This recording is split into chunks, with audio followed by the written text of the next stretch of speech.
So guys, it's me, Shell PGT. At ito po, may tutorial po ulit ako sa inyo kung paano nga pa ikunin yung manok na sarimok dun sa manok na pula. At bibigyan po kayo ng tips and tricks dahil para sa mga mobile na walang PC na pang grind na para pantulog. Guys, gawin ko po kayo ng tutorial. So, kailangan nyo po munang dumalan ng auto-clicker. Download lang po kayo ng auto-clicker. Tapos, iset nyo lang po siya. Hello, magandang Parang ganito po. Welcome back. Parang ang level na po natin ngayon is 311 kaka-auto-clicker. At ang magandang manok na para mabilis kayo manalo is Super Season or manok ni Taguro. Maganda mag-grind sa manok na pula. Kaya ako po ay nakakuha na ng level 311. So hapon ko po ito gumagawa kasi may pinupuntahan po ako pag hapon. Kaya inaayos ko na po yung mga setup. Ganito po yung setup ko. Ito na kayo sa home. Auto-clicker. Ganyan po.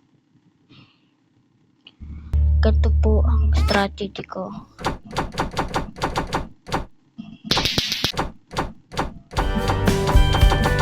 Ganito po. Ayan. Ganyan po ang strategy ko para makakuha kayo ng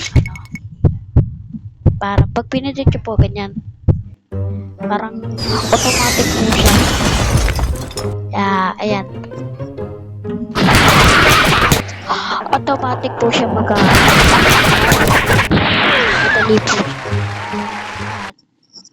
Madali lang din gawin mobile player. Dahil nagbigay ng tutorial dito si Ibo Kalogo paano kunin yung sarimanok na madali is pag-PC po ang gamit. Sabi nyo pwede naman daw kung mag-mobile po kayo kasi kung wala po kayong PC.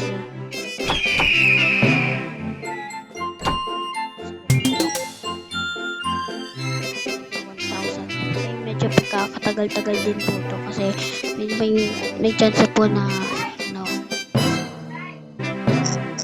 so guys, ganun lang po ang tutorial para makakuha kayo ng sarimanok na libre. At kailangan nyo din po i-set up yung auto-clicker nyo so para i-click para dire-diretso na.